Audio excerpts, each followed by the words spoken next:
Hi, Sean Oliver from Kayfabe Commentaries.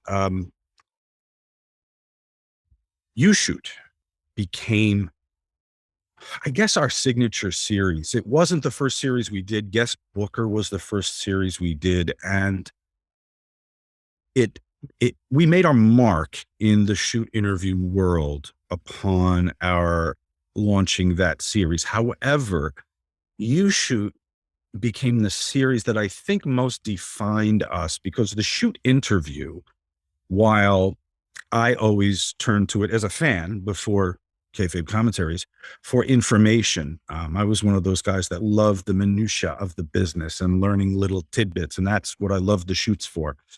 Um, Thus, guest booker as our first series.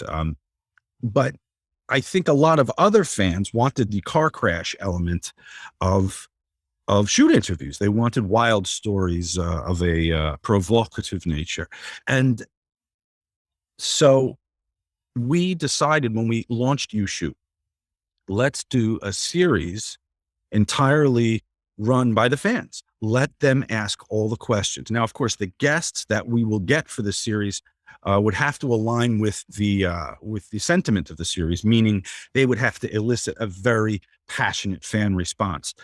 Fans should we should get a cross section of funny questions and serious questions and business questions. But if we get the right guest who can get a host of those things, then the YouShoot series could be all that the fans want it to be. It very quickly became a matter of us editing down how many fan questions we got to fit in a show, because we got hundreds and hundreds of questions for every episode of YouShoot. And I couldn't even get to all the ones that we edited down into the shooting script most times. So the first one we launched with was the Honky Tonk Man. He was at the time probably the biggest lightning rod of the shoot interview sector, being very open and unapologetic for his opinions about everything under the sun, other workers, other federations, his interactions with other people. He laid it all in one. So we thought this is perfect. We told fans, send your question. You want to shoot on a wrestler? We'll plan it for them and you'll get their reaction and you can enjoy it from the safety of your home. You want to propose marriage to one of them? Fine.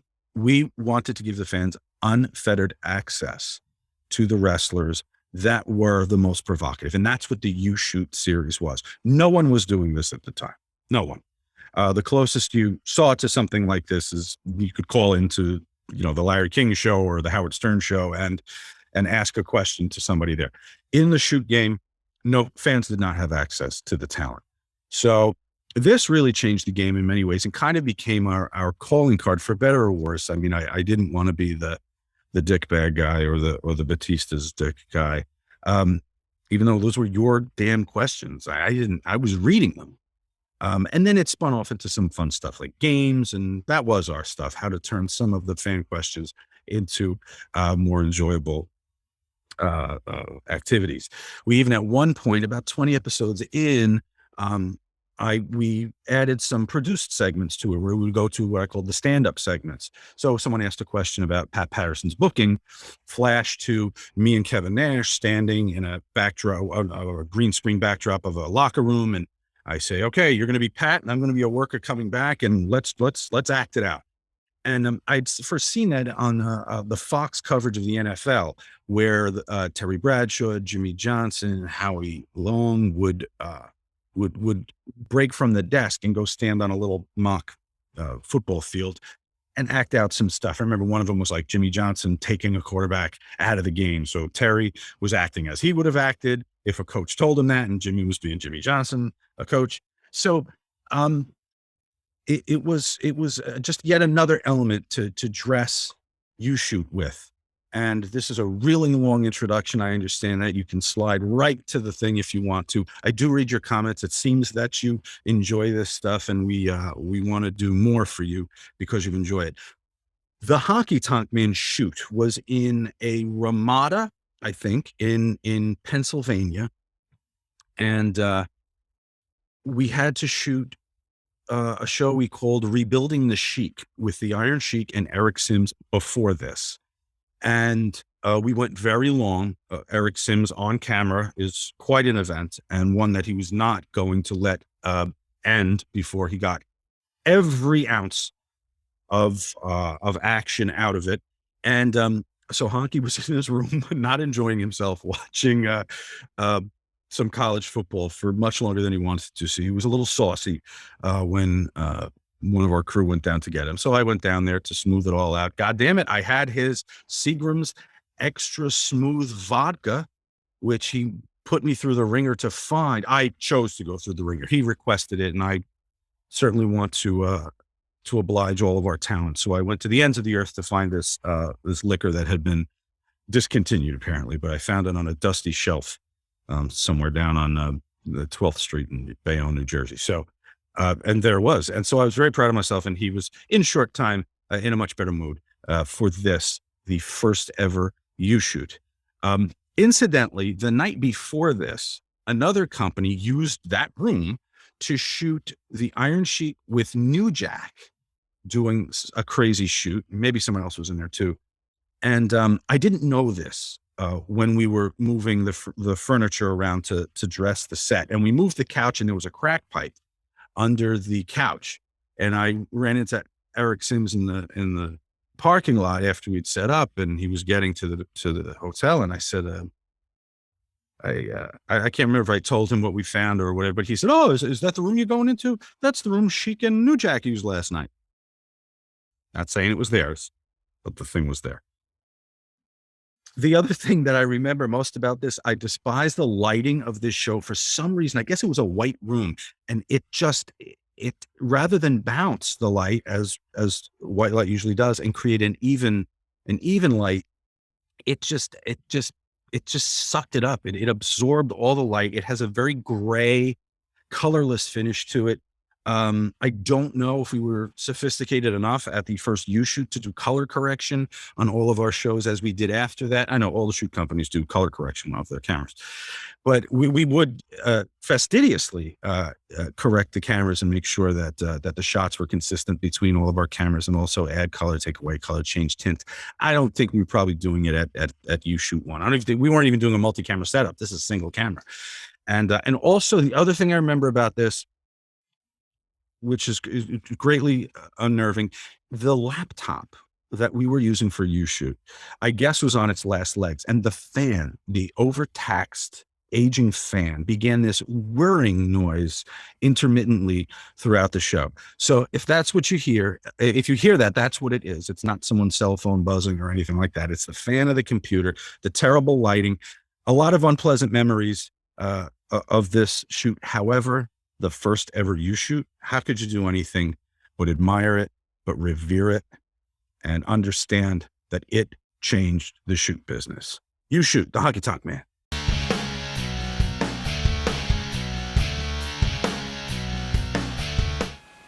What do you think about fans who go to the conventions or the matches, who dress up like the wrestlers or carry fake belts around with them? Jerry in Indiana. I have seen, I'm telling you, I have seen so much shit, but you have to go, and if you ever go to if they ever tour again, the Kiss concert, every motherfucker out there dresses like Kiss. I mean, it's like, I love Gene Simmons, so I'm going to dress like him, and I'm going to even get a fake tongue if I can, and try to fuck 14,000 women if I can, but most of these guys can't, like Simmons did. But it's the same thing. I saw one guy that he was, I forget the town, this son of a bitch, he weighed at like 90 pounds. He looked like a porn star that had AIDS. But he wore the Hogan t-shirt, he had the Hogan hair, he had the Hogan mustache, the headband, and he would, "Oh yeah, brother, oh yeah, brother." But they're fans, you know, we gotta love something. Look at NASCAR. If you want some fucked up fans, all you gotta do is watch that shit. I mean, but hey, you know, it's their thing, you know, it's what they do. I mean, I'm not gonna go, I saw a kid just today. And he's got all this insane clown posse fucking tattoos all over him. Like, what happens when those guys aren't insane clown posse anymore? One time there was a guy who owned a video store in Minneapolis. It was, I forget the name of it. Now they've changed the name of it to Family Video, I think. It was something else before. But anyway, he comes over one night and he goes, "Hey, look, I got this WWF tattoo." And it was the old yellow logo when they had it for a short time. I said, "Guess what? They're changing the logo to a scratch logo. You're fucked." Yeah, it's dating yourself if you're gonna put ink on yourself like that. That's for sure. Honky Tonk Man, what was your biggest payday from the Scab in Perth, Australia? Biggest payday. Let me guess. Okay, go ahead. WrestleMania 4. Nah, not even close. No? Nah. The WrestleMania's only paid Hogan and whoever Hogan worked with, and then whoever worked underneath Hogan and that, and then whoever they wanted to pay. 22,000, 13 seconds, Ultimate Warrior, SummerSlam. SummerSlam.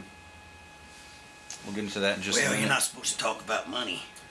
Yeah, we'll edit that out. Wink, wink. WrestleMania 3, I was very, very, very disappointed. 93,000 people that paid. I understand Jake made 30,000. I made 12. 30 and 12. Yeah, I understand that on the WrestleMania where Piper painted himself half white, half black in the street fight with Bad News. Bad News goes to him and says, "I want to know what you got paid." And Piper says, "Well," he said, "I'm going to ask you one more fucking time, and I'm going to shove my foot up your little bony ass, Piper. What'd you get paid?" Piper said, 50 grand. Allen got 10 grand. Piper got 50. Same fucking match, same guy, same amount of time to promo the match, to do all the setup shit. 50 and 10. Bad News went after McMahon. That's what I heard. Yeah. Yes. True story. Honky. Did you just hear my knee crack? Yeah. Holy It's fuck. happening to me too. I'm getting up there.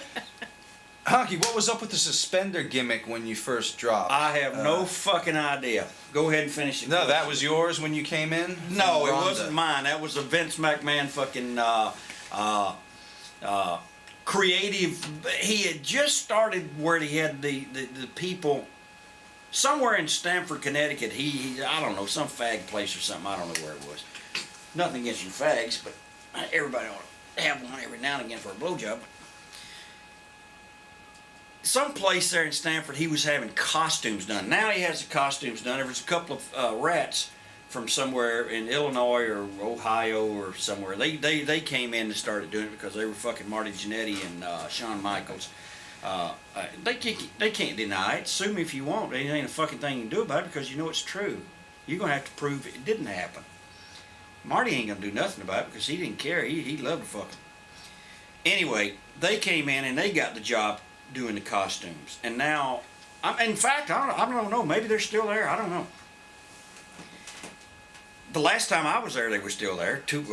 Yeah, both of them were, I think. They added a third one. I don't know what she does. Maybe a lesbian shower scene or something.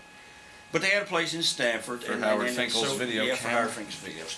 So I go there, and they come and they bring me this fucking costume. It's about $2,000. And it's these fucking shitty ass, I mean, it was bad. It only lasted like one match. Yeah. And they had to redo it. It was like $2 grand. So I go to Jake Roberts and he said, are they designing that shit for you? I said, yeah. He says, man, fuck that. Do not let them do it. I said, why? He says, because they put me in these snakeskin boots, charged me $7,000 So for wait, the they make you boots. buy them? Oh, yeah, they took The it out of your check. Federation? Oh, yeah. Oh, shit. Are you kidding me? Hey, nothing for free, brother. Yeah, but that's the costume they're giving you. Bruce Willis doesn't have to buy his t-shirt. They took it out of your fucking check. Wow. Yeah, I said, fuck this. I went to the old K&H stuff with the Honky Tonk Man with the guitars and things like that. Fuck. Wow, that's something. If anyone doesn't know, it was the suspender outfit with these like It was electric horrible, blue tights, which were low cut. They were like a a teal green and a pink. The design meant nothing. The design looked like French Canadian shit, and it had two purple or something dark purple straps on it. It was hard. I mean, you bring a guy in, and they brought me in as a good guy, and you want me to get over with a costume like that?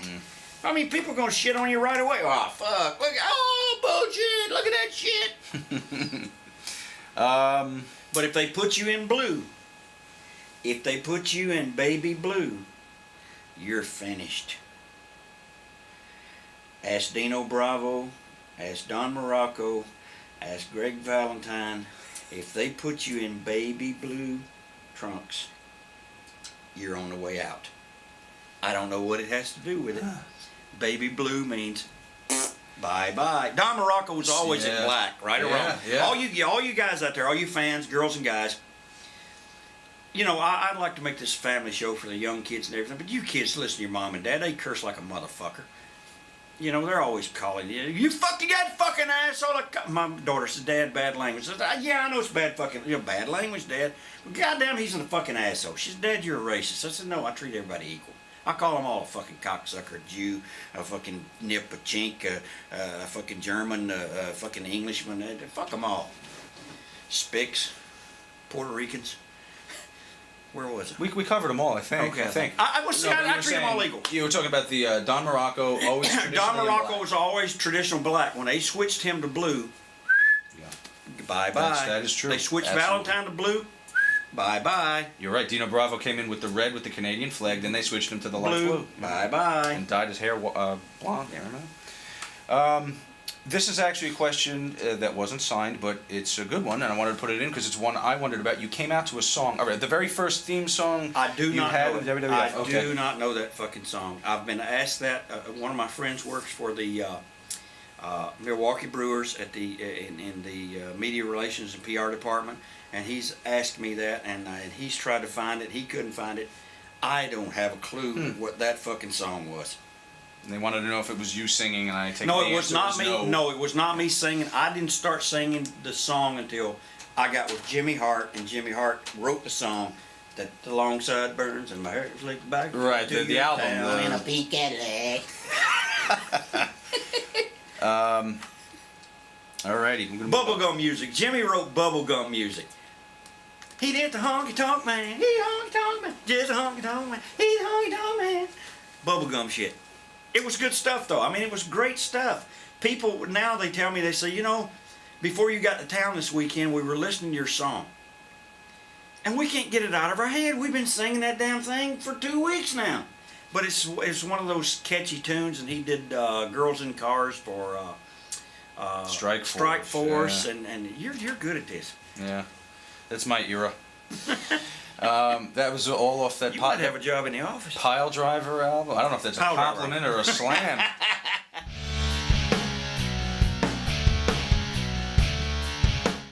Let's move on to some IC title stuff. Justin Parker sent us this. You cut away when I hit this Gatorade, okay? My question for the Honky Tonk Man is a two-part question that I personally always wanted to know. The first part is, what was it like to lose your Intercontinental belt, the belt that you held for so long, to Jim Hellwig, the Ultimate Warrior, in such a short match? The match ended before his music even shut off. And the second part is, what are your personal thoughts on Jim Hellwig? He's very passionate with that question. That's a good question, and I appreciate it. What it was like to lose to the Ultimate Warrior, when I first knew that I would have to do that, I was somewhat in shock. And when I went and told Jimmy Hart that this was going to happen 3, 4, 5 months away, he was in shock, and it was kept a total secret from everyone. Everyone. No one knew but myself, Vince, probably close office people in Vince's circle, and Hellwig himself. And it was totally kept away from the public and kept away from the locker room. Even the locker room was shocked. My first impression was, are you kidding me? This fucking guy? But anyway, it worked out to be best for both Hellwig, myself, and for the office, because they got what they needed to get a push on a guy that was going to take over Hogan's spot. It made Warrior look good because he beat the guy who said, hey, I can't be beat. Nobody can beat me. And he runs out and he beats me. It was good for me because it went 13 seconds. And if it had gone longer than that, it would have exposed me as a guy that couldn't carry this guy. There's only one guy that could have carried him, and that would be Harley Race, I think. I mean, there's only, or Terry Funk or somebody, you know, one of those guys who could go out and pick a fucking toilet tissue up and make it look good. I wasn't that kind of guy. I was a razzmatazz, song and dance entertainer. That's what I do. I entertain. I'm not a wrestler. I learned how to wrestle, but I never used wrestling. So it was good for all three parties. Now, the length of the match, we should say, was your idea. My idea, because I felt Buddy Rogers, I think, had lost a match in Madison Square Garden in like 20 seconds or something. I'm not sure what it was. It was a very short period of time, but anyway, he had lost a match, and it did nothing to affect him. And me being a bad guy, the heel, the shorter, the better.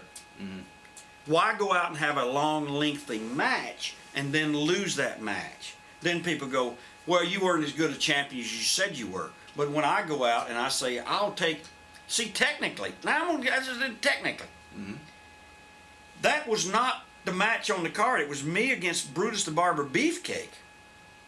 So I said, I don't care, just get me anyone out here. So technically, I really didn't lose. Right. So I should still be the champion. It works for everybody in the end, right? Yeah. And you worked the program with him after that. Yeah, and I can tell you that the place exploded when his music hit, and he ran out, and when he splashed me for the win, the roof. I don't know that Hogan had a louder pop at any time in his career than that night. It was explosive. You know, I got 22 grand. I was happy, and I went home.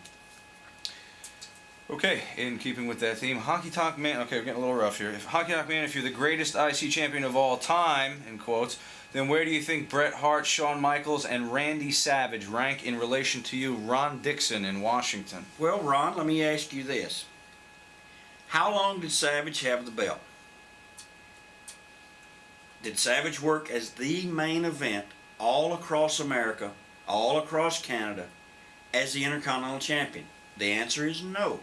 That was a semi-main event title match every time he went anywhere. It was never on top as a Madison Square Garden match with Randy Savage on top. Bret Hart was a good Intercontinental Champion. Yes, he was. Very one-dimensional. No interview skills. The expert of excellence. The technician of all technicians. And he says in an interview, he didn't like working with me because I didn't hit him hard enough. And I say, hey, Bret, who would you rather work with? Who would you rather have matches with for the next 5, 10, or 15 years of your fucking career? Me? Or Goldberg, who kicked you in the fucking head and gave you a goddamn stroke, and now you drag your foot around, you can't even get your dick hard. My left nut is fucked up from the stroke, and on the excellent. And Sean, if you weren't Vince's boy toy, you'd be gone, and you know it. Everybody knows it. You were the only one who left the company with, oh, my back is bad. I lost my smile. But yet you stayed on $14,000 a week. $14,000 a week? The whole time you were away, after WrestleMania 3, when you said, not WrestleMania 3, but the WrestleMania in Boston, with you against Austin, with Mike Tyson, as a special, your back was hurt, and you stayed away from the company for like, 3, 4 years? Yeah. I lost my smile.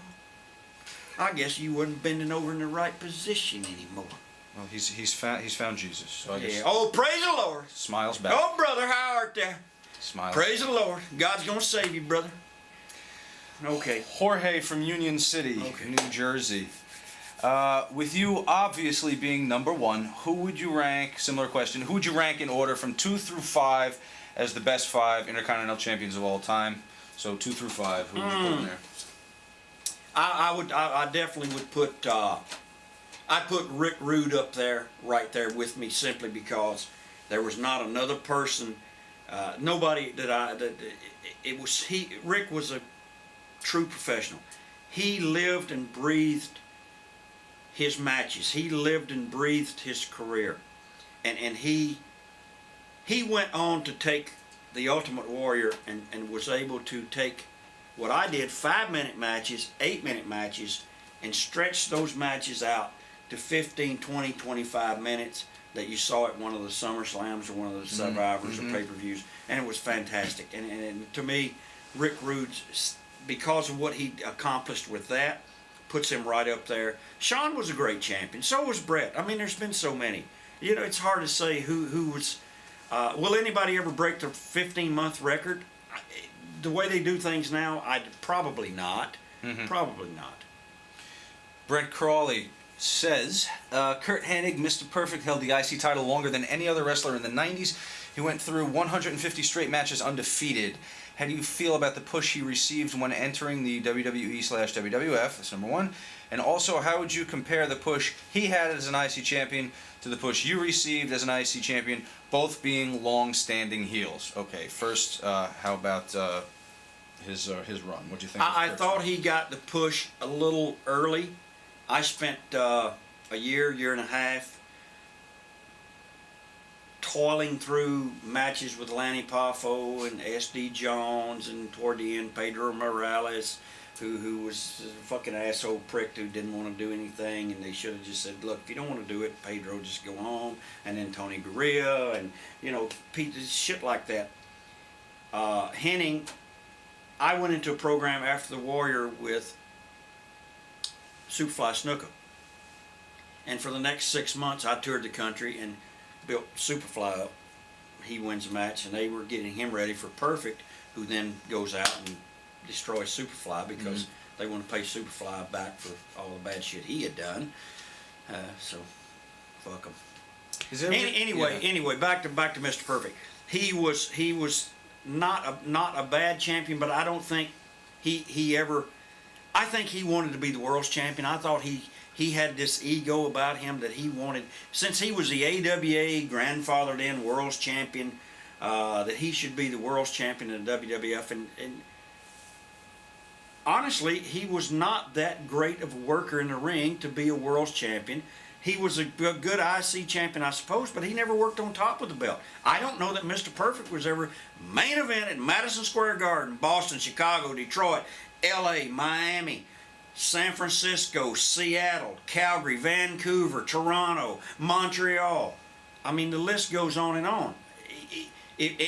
Kevin Nash said something one time, that sorry motherfucker. I'd shove this fucking thing right up his fucking cocksucking ass. He says one time, I was not a great champion. Hey Nash, what you motherfucker, you couldn't even sell the garden out and you were the world's champion. I sold the fucking garden out 8 fucking times. 8 times is not a lot. Bruno sold it out a whole bunch more, so did Hogan. How many times you sell the garden out, Nash? How many fucking times did you sell out Boston, Chicago, Detroit, Montreal, Toronto, Miami, San Francisco, San Diego, LA? How many fucking times? Hard places to sell out, Salt Lake City. What's the source of Denver, Colorado. None, not a fucking time. I will put my record, I'll put my gate receipts against your lazy ass any fucking day of the week. Fuck you. What's the source of that heat? Was there ever a personal exchange? I never even met the fucking guy. I never even saw him. He done some shit on the internet. He was defending Ric Flair or Jeff Jarrett or somebody. I don't know whose dick he was sucking. All right. Brent had another question. Why do you feel you were never given the opportunity to compete for the WWF title after holding the IC title as long as you did? That was never part of the deal with myself and Vince McMahon. It was never. He said he would like to see me in matches against Hogan. He thought it would be good business and we could do this and it would be great. And it just, once I got into the Intercontinental thing, then I didn't get any kind of a run with Hogan. Now, I look back on it and I say, how would it have played out if I'd have had my 6 months like Akeem or One Man Gang or Rude or Dino Bravo or Andre or Savage had fucking 2 years with Hogan, either with his partner or against him, and then DiBiase, and the list goes on and on. Those matches with Hogan, I'm going to tell you right now, they paid 10, 12, 15, $20,000 a fucking night. And that's for house shows you're talking about. Yeah. I'm not even talking pay-per-views. It paid probably 300, 400,000. I mean, the money for Austin to say he drew more money than Hulk Hogan. I don't know what fucking books you were cooking, brother, but I'm gonna tell you, you were not even in that fucking category. You're not even near that shit he was making. This guy, God damn it, give me a drink. This fucking guy, if you worked against him, we did 9 shows a week. Twice on Saturday, twice on Sunday. How many is that? You got your 5, that's not 9 shows. Okay, so if you're making $10,000 a match, that's 90 grand, 100 grand a week. You got 6 months of that or a year of that. You guys do the math. I mean, I can't do it. Now, if we're making $10,000 a match, Hogan's making 13% of the gross. So if the Garden is doing 300,000, he gets 13%. Was that the deal? Yeah, the champion got 13%. You guys do the math. I can't do it. It's too fucking much for me. We're talking about, okay, so now his merchandise. We're talking 8-10 million a year just to wrestle. We're talking about 8 or 10. Nobody sold more merchandise. I don't give a shit about Austin 316. Austin, you weren't in the catalog. The only way you could get a Hogan t-shirt, you had to go to the building and buy a ticket, or you ordered it through the catalog. You couldn't go to Walmart, Kmart, Circle fucking K, and get a goddamn Hogan t-shirt. It just wasn't possible. Well, I sold more shirts than him. Brother, what fucking planet are you living on? You didn't do dog shit compared to this guy. You're out there trying to hammer out a living in Hollywood. Hogan's got a reality show. His fucking kids are making $150,000 per episode.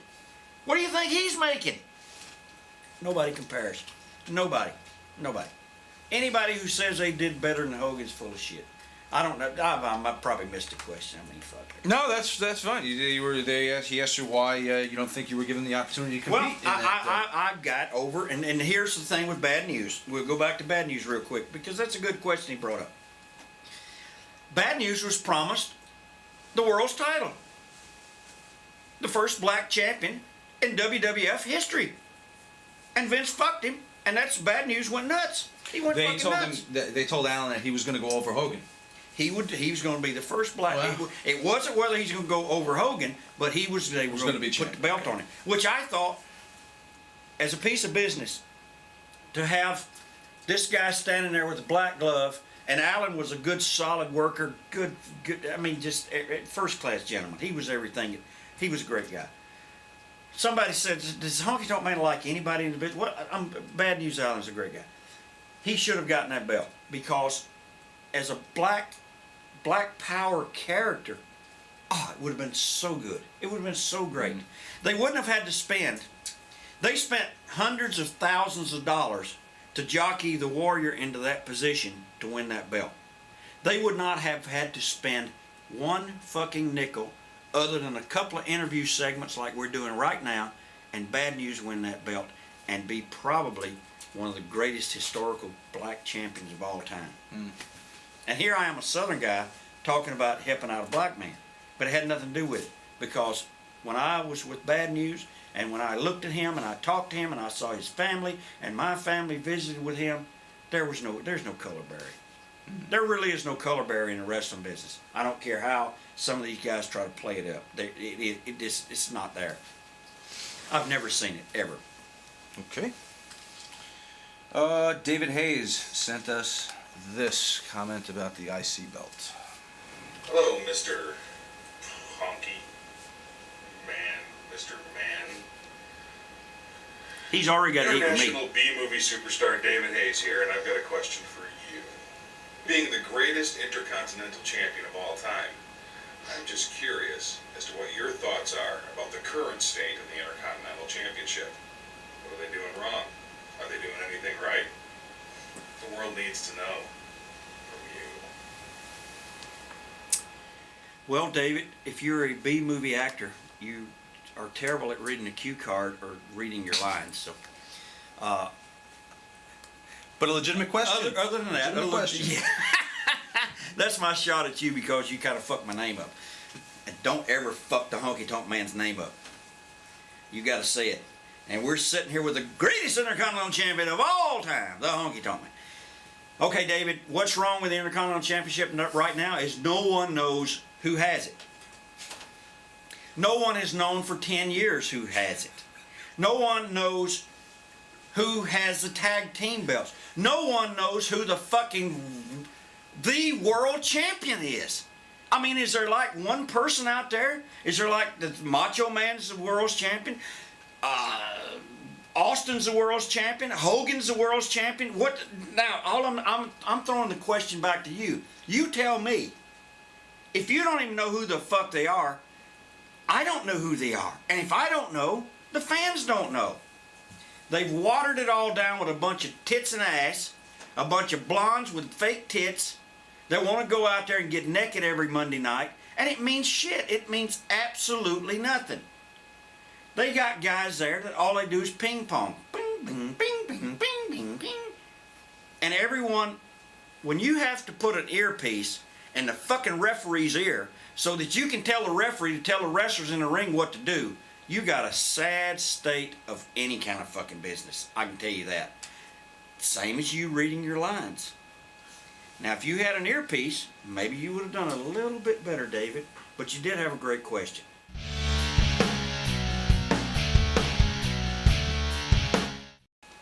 All right, we got another grouping of interesting things here. How's my shirt look, okay? Very nice, very nice. A little bit of cleavage. Yeah. You know. A little bit of chicken wings on there, that's okay. Honky, what was the best territory for rats from Maury in Charlotte? Oh, boy. Well, let's start with his hometown. I always heard good things about Charlotte. You know, I never worked Charlotte territory, so I can't comment on it, but I know some guys who did work over there, and the rats were super, super, super good there. And the rats were good in Atlanta. The rats were good, excellent in Tampa. Oh, yeah. Blonde, tan, bodies on them. Just fucking here, fucking there. And just everybody shared. Nobody built a fence or none of that shit. Like building a fence. Here's what building a fence is. You get a rat. And you like her. So what you do is say, that's my rat. So you build a fence around her so that no one can get in there. It's like a compound. So no one can get to her. And so we call them guys fence builders. And a bunch of guys built fences. But somewhere, somehow, these are rats. They want to fuck the wrestlers. And somewhere, somehow, that fence is going to get torn down. I mean, I don't give a shit if Fort Knox. Somebody's going to get in there. Anyway, Tampa was good. I never went to Louisiana, but I understand Louisiana was good. I didn't ever hear about Dallas. But I can tell you Memphis and Nashville, Louisville, Indianapolis, these towns were good for rats. And all the boys had rats. Now you can sit here and say, oh no, I'm so-and-so, I never had a rat. You're a lying motherfucker. Every boy in this business had rats. I had them sometimes 2, 3 a night. Ricky Martin, that holy shit, and Robert Gibson, holy, Tommy Rich. Mm-hmm. Yeah. Blonde hair, good looking kid, over like a son of a bitch. Oh, he had to beat the fucking broads off of it. Yeah. Unbelievable. Who got the most? Robert Fuller, I mean, Robert Fuller had this thing that's bigger than fucking Johnny Holmes. I mean, this son of a bitch, I'm telling you. My friend Rip Rogers, who trains over in Ohio Valley right now, he told Robert Fuller, he said, I'll give you $100 if I can see that fucking thing hard. It was, I mean, he could put yeah, he could put a wrist lock on this fucking thing. Why he was in the wrestling business and not in Los Angeles, Johnny Holmes was a fucking elementary school fucking punk to Robert Fuller. I mean, this motherfucker, when he sat down on the toilet, he probably had to hold it up because it touched the water. Did he get a lot of rats? Oh, you know what we call that thing? A gut wrench. Yeah. A gut wrench. Unbelievable. Oh yeah, rats were everywhere. I don't even know their names. Who got the In most fact, that you saw? Well, was it the Rock and Rolls or? They got their share. Yeah, Midnight Express got their share. And, oh fuck, I got my share. And in fact, when I married my wife, I told her, I said, look, if someday, somewhere, somebody knocks on the door and says, I'm here to see my dad, it might be true. And I think that's open and honest, that you would tell your wife that you've married, that someday some kid might show up and go, I'm here to see my dad. I don't know. And if any boys out there right now, any of them, I don't give a shit if it's Nick Bogwinkle. I don't give a shit if it's Vince McMahon. I don't know if you'd ever did the rats, oh Vince. That one girl referee said she blew you in the back of the car, but Rita Marie. Rita, I'm not sure. Whatever happened to Rita? She sued them. I would have got a And, blowjob from Rita. I'd have fucked her. Shit. Listen, we don't turn anything down. The boys don't. You think, man, no, did you fuck that rat? No, man, no. As soon as they say no, they're lying. So quality wasn't a prerequisite. Hey, Dusty, how about Marlena? Where'd you meet her? Was she doing the makeup and stuff for Larry on the Larry King show or something there in Atlanta and CNN? Where'd you meet her? Hey, Dustin, did you take her away from your daddy? Is that how come you guys had a falling out? I don't know. I mean, it's all hearsay. Speculate. I can't prove any of it. I wasn't there to prove it. Were there any of the guys who couldn't get any rats? Who had a hard time? No, because it was plentiful. Right. It was like overrun with rats, because you could go cherry pick. I want you, you, and you, and then somebody say I want you and you and you, and then finally the guys that couldn't even get rats at all, there was always rats there, and then the girls would go, well, what about me? Okay, come on. I mean, you know. Wow, it was that you guys were like rock stars. Yeah. Oh yeah.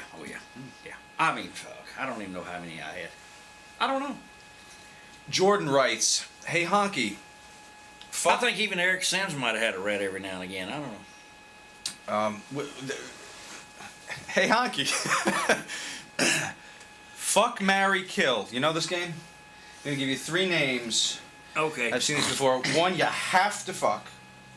You gotta fuck one of them. You gotta marry one of them, and you gotta kill one of them. Okay. All right.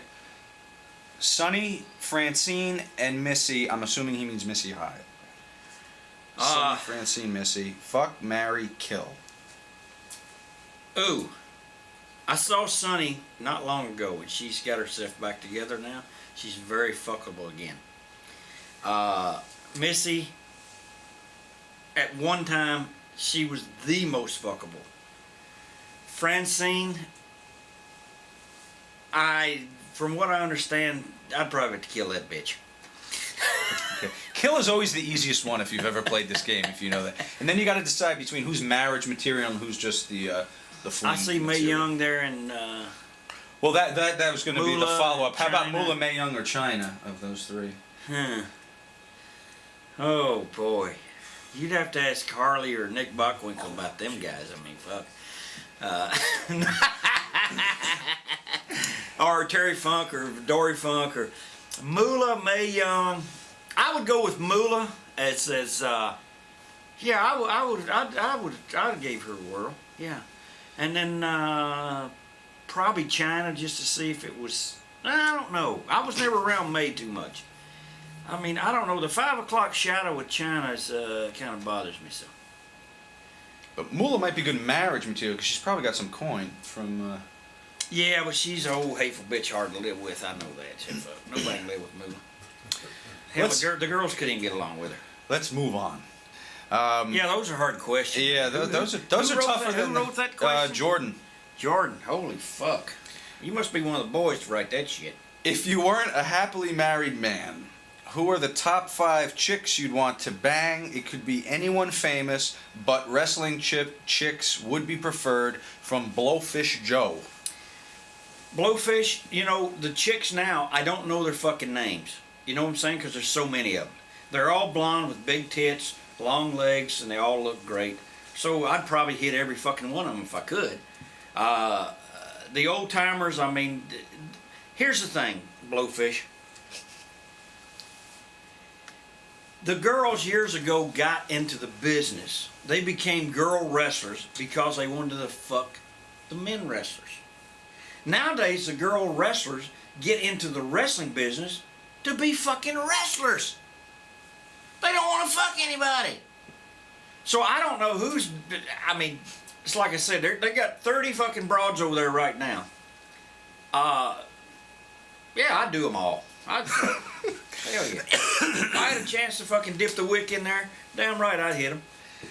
After all that, Listen, never turn down a good hit. I don't give a shit. Good, bad, ugly, I don't give a fuck. Hit it. Just come and go. After all that, Bethany from New York City writes, Honky, how do wrestlers stay in a committed relationship on the road? Are any of them faithful? Maybe she is the spouse of a wrestler or aspiring Well, wrestler. if you are a spouse of a wrestler, I would say, well, if he's in the Fed or in the TNA or one of the, I mean, you know, the small independent guys, they don't get any pussy. There's no pussy around. There's just none. Are they faithful? I get on the bus one day, the budget rent-a-car bus. I got my wife, my son. They flew in to meet me somewhere, Indianapolis, I think it was. And on that bus was Ted DiBiase and one of his flying girlfriends. Now, Ted, you know you've admitted this because that's what saved your marriage. I'm going to admit to you, you told her I did all these things, and now, but I found God, and God don't let me fuck these women no more. Don't tell me you ain't fucking those little church women. You go over to the pastor's house and he goes take a piss and you get a quick blow job. Shit. Anyway, he's on the bus, so he comes to me and he says, hey man, your wife ain't gonna say nothing, is she? I said, no, she don't give a fuck. Because I told my wife, when you walk in the restroom, in the girls' bathroom, at any of the buildings, the girls are going to say, yeah, I was with Honky Tonk Man last night. Yeah, I got Ted DiBiase. I said, yeah, I'm going with Hulk Hogan tonight. Yeah. In fact, as soon as we leave here, me and Honky Tonk Man, we got a rendezvous together. I'm going to his room. And she said, and I says to her, you see, they're going to say that shit, but you already know that you're in the building. I'm not going anywhere with one of those fucking cunts. So whatever you hear in the bathroom is bullshit. And so my wife understood it. She went with it. She knew it. And Were any of the guys known to be like family men or whatever and were untouchable? All right, well, there's my answer. A furtive glance. a family man. Yeah, well. I want one guy. I want one motherfucker to come here, sit right here where you are, and you ask him that question, and that motherfucker look at me just like you looked at me, and I want him to say, I was a family man. Whose motherfucking family was you in that night? What house were you at? All right. Who's going? Have you have asked to that take your word question to for it. anybody else? No, this. That is a really good question, and you know, I hope that if you're married to a wrestler, then you understand, and I hope you have an open relationship. I mean, I ain't never done no gay stuff. I mean, I can say that. I've never done that, but I've done every fucking thing else. A to Z, brother. Farm animals? You know, One night in Omaha. yeah, you know, I mean, you take the steroids, you take the pills, and they all look good from the bottom of the bottle.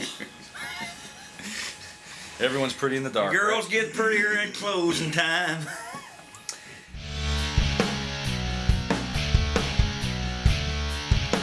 Okay, moving on to the drugs. You knew this was going to come. Okay, drugs got to be there, man.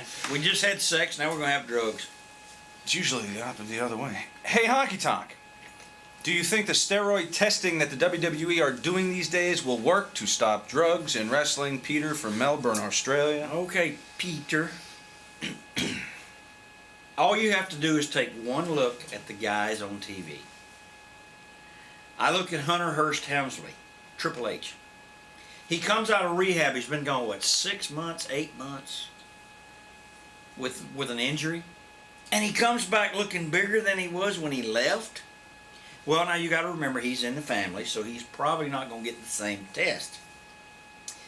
Vince goes in the ring, and Vince is a licensed professional wrestler, and Vince has a talent contract. Does Vince take the test? When he's on the front of a Muscle magazine, ripped to fucking shreds, and he walks out there all cocky like this, and then I see this kid Batista. I'm not picking on anybody because I don't know this kid Batista, but I can tell you one fucking thing. He ain't drinking the same goddamn shit I'm drinking. I can tell you that. And you look at Chris Benoit, and when I met Chris, he was 140 pounds, skin and bones. Davey Boy Smith, Dynamite Kid. And you're telling me they take the same fucking vitamins I take? They drink the same fucking bottle I drink? Die. But what kind of steroid testing policy do they have then? How do they get away with it? Well, they don't test for human growth hormone because it is a very expensive test to do. Even the Olympic Committee now is just starting to do it. That's how they're catching people. It's a very expensive test to do. It's one that you just can't randomly go in and say, I'm going to test 30 of these guys. They look like they're on steroids. So they don't test for the human growth hormone, and that's how they're getting around it. And they can say, well, we can let our guys have their testosterone's level higher. Higher than fucking who? The general fucking public? Now, if we come in here and we take the camera guy right there, if I took a goddamn test on his testosterone level, or Eric Sims over there from ESS Promotions, if I took his testosterone level, and I took the big man sitting over here, the bouncer, and I took yours and I took mine, and we compared it to 5 fucking guys in the WWE, and they say their levels are 10 times higher, how the fuck are they 10 times higher than mine? Or yours? Or yours? Or yours? From what?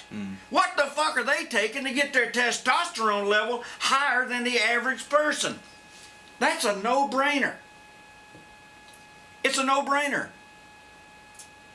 Will they stop it? No, they won't stop it, because what they will do is say, we're not going to test for this, we're not going to test for that, and you can go take these masking agents, and when you're paying a guy $750,000 a fucking year, he can afford $10,000 a year for a masking agent. He can afford it. When you're paying a guy $150,000 a year, or $50,000 a year, or $25 a fucking month, do you know who this is going to hurt? This is where I'll get really pissed off. I'm glad you brought that question up from Melbourne, Australia. This is where I get really, really pissed off. Do you know where this fucking drug test is going to hurt? Do you know who's going to hurt the most? Do you know who it's going to hurt first and foremost? The guys on the undercard. The local independent shows. Why? Because the legislatures in these fucking states and these provinces and the federal government are going to say, we need to regulate wrestling now. We need to have drug testing on everyone. So we're going to have these wrestling commissions come back again. And who's going to get tested? A $300 drug test on a fucking independent show that you make $150 on. Some independent kid is making gas money, and he's going to be drugged. Nobody on the independents takes fucking drugs. Nobody on the independent is doing no fucking steroids. Listen, I see 20 independent wrestlers every weekend. And I wrestle 10 months a year. That's 2,000. I will take those 2,000 boys and line them up against 30 of the fucking WWE boys and say, now test these 2,000, and I can promise you that you won't find 10 of them on the steroids, but you will find 20 out of 30 in the WWE on the juice. But who's it going to hurt? Eric Sims? Tell me, who's it going to hurt? When Joe Panzarino runs a show in New Jersey and the commission comes back and they say everybody's got to have a $300 drug test, he can't have a show anymore. No, he's out of business. Who's going to pay it? He's not. He's not going to pay it, so the promoter says, fuck it, we don't run any more shows. So who's out of business? Me. I don't take no steroids. Fuck. Shit, that ain't no fucking steroid fucking arm. Look at my arm compared to Batista or Triple H trying to be the Warrior. That's the problem, and I'm glad you brought this up because it's a very passionate problem with me. And I would hope that they bring me over to Congress and let me testify and say, well, listen, here's what you guys are going to do. You're going to hurt all the young kids who want to break in this business because a steroid test is going to run about 300 fucking bucks. And they can come and test you on Friday night in New Jersey, on Saturday night in Pennsylvania. So now you've spent $600 on a drug test, and you might have only gotten paid $50, $75, maybe even gas money. Is it going to hurt McMahon? No. He can pay for the test. He's going to take it off the top, right out of their fucking check. They never miss it. A guy says, I want first class plane tickets. Vince goes, okay, sure, we can do that. And then your check's light the next week, right? He takes it right off your fucking royalties, right off the top. You gotta be a fucking moron not to understand that. Perfect segue. Derek in Portland, Honky, with all the recent deaths attributed to steroids, what responsibility do you think the wrestling promoters have in this? None. Absolutely none. Why? You okay over there, brother? Huh? You want a hit of this fucking Gatorade? I'll fix you up here, bro. You be happy. That'll help your Got esophagus. that? The fucking camera will be moved. Here's why they don't have it, any responsibility, simply because they're independent promoters. Let's say promoters in general. Let's don't pick just one company. You're an independent promoter coming here to interview me tonight. Should you be responsible if I went back to my room and fell dead of a steroid overdose? Okay? I say the wrestling community should not be governed that way because we touched on it in the last segment. It shouldn't be governed that way simply because if a guy comes out and he's your plumber and he comes over and plunges the toilet and gets all the shit out of there and he falls dead on the way out of the house because he took too many steroids, are you responsible because the plumber came in on steroids? No. It should just be something that if you're a major corporation, like, and I don't even like to give these people any airplay, TNA, which are not a major corporation, they're a redneck hillbilly fucking organization. They're going nowhere. Fucking bunch of midgets. And the WWE, who is the worldwide leader in professional wrestling, should they be governed? No. Should they step up to the plate and say, we don't want these behemoth... Well then fine, go to the fucking circus and tell the people who run the circus, we got the biggest man in the world here. We got a giant. We got the fat lady. We got the skinny lady. We got the tattoo lady. Entertainment cannot be governed that way. It just should not be, and it cannot be. It has to be up to the individual promotion to say, I don't want you guys on the drugs, especially the narcotics, the painkillers, the speed, because it's going to affect our business. If it affects your business, then that's when the promoter should step in and say, hey guys, no more of this bullshit. DiBiase had to tell some of his old brother guys who brought a 12-pack in the fucking church, hey fellas, we can't be bringing the beer in the church anymore. You see? It's not up to the government or to the state to come in and say, we can't have beer in the church. It's up to the promoter or the preacher to say we can't have beer in the church. Well, if you're Catholic, I guess you can drink wine in the church. So, I mean, fuck, maybe I'll switch to Catholic. So clean up your own backyard, in essence, and... Yeah, I mean, it's not to be regulated. Okay, here's one. HTM. Who was the biggest pothead in wrestling? I am packing a bowl right now for you, Honky. Burn, brother, burn, from Sachs in Birmingham, UK. Sachs in Birmingham. In fact, I'm coming to Manchester for a big autograph signing. The biggest pothead. Hogan smoked a lot of pot. Hogan had the pot flown in. Hogan had guys who traveled with him who carried the pot. He was a big pothead. He had them carry it, so he wasn't responsible. Well, sure. If they got picked up, sure, they call bagmen. I don't want to get into Brian Blair or Beefcake or Brian Knobs or any of them guys like that, because I can't prove they were the bagman. But somebody's carrying the dope. It's not Hogan.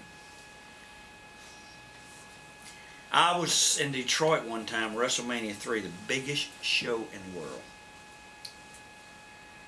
And they had the drug dogs there. And this one fella, because I like him and he's a nice guy, I'm not going to mention his name, he flew in from Minneapolis and brought a big fucking bag of dope. He got on the elevator in the Detroit airport, and there's a Marriott there. And there was a big, big star, one of the main events of WrestleMania.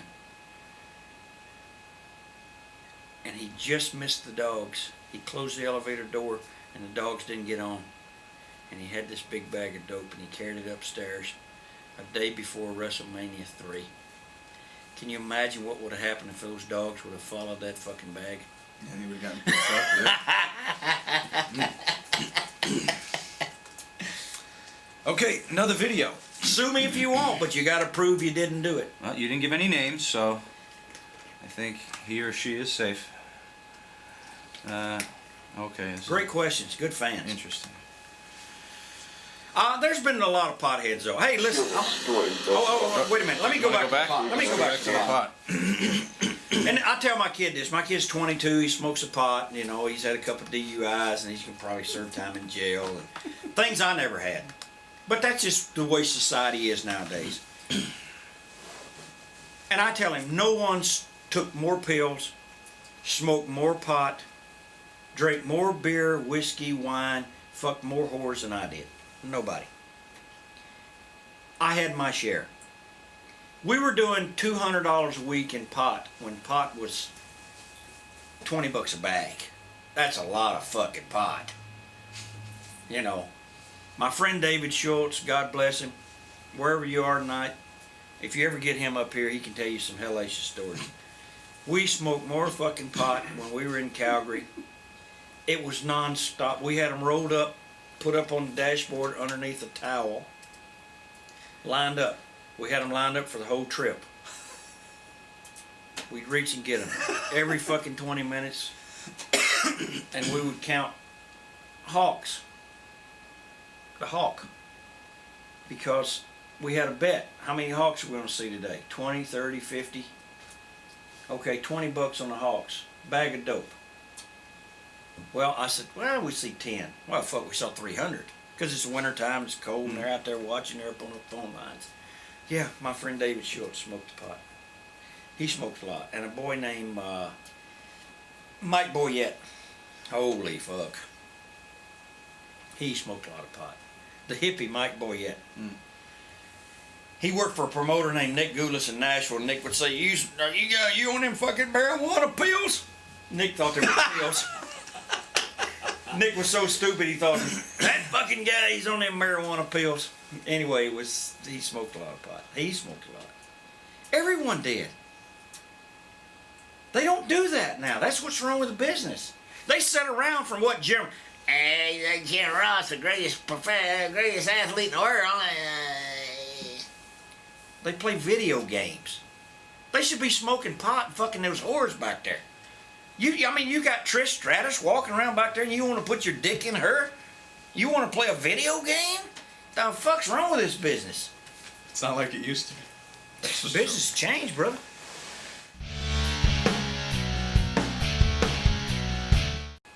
We have our share of independent wrestlers. The more big, El Mas Grande.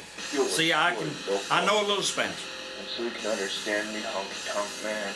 My name is Loco. Crazy. I'm the best wrestler that's around today. And you know what, Honky Tonk Man? I'm sick and tired of complaining on the internet.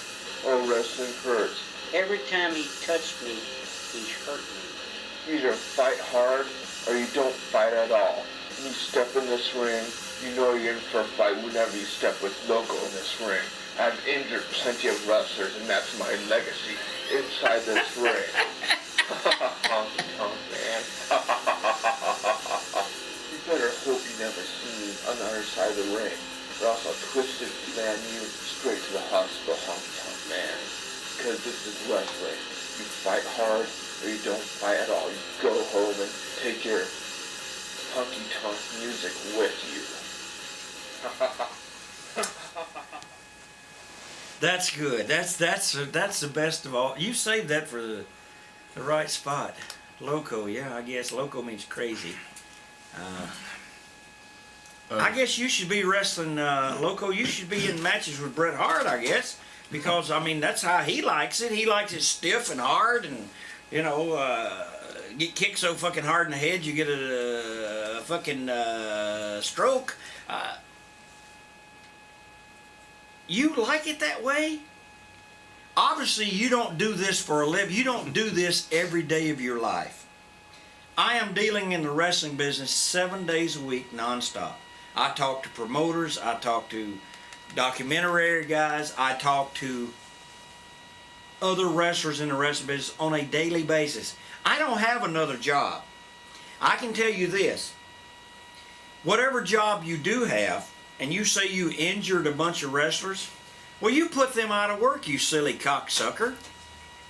Now what they should do is when they get back to the locker room, grab your skinny bony ass, run you through the fucking back door, throw you in the parking lot, kick the shit out of you, fuck you up where you don't have, where you can't even go to your, I don't know what you do for a job. You look like you might be fucking working in a warehouse or something, you know, picking orders or doing some shit like that, or maybe sacking groceries at the Safeway or the Kroger. They should fuck you up so bad that you got blood running out your fucking ears and you're pissing fucking blood and your shit's blood stained and you end up in a hospital because you probably got no insurance.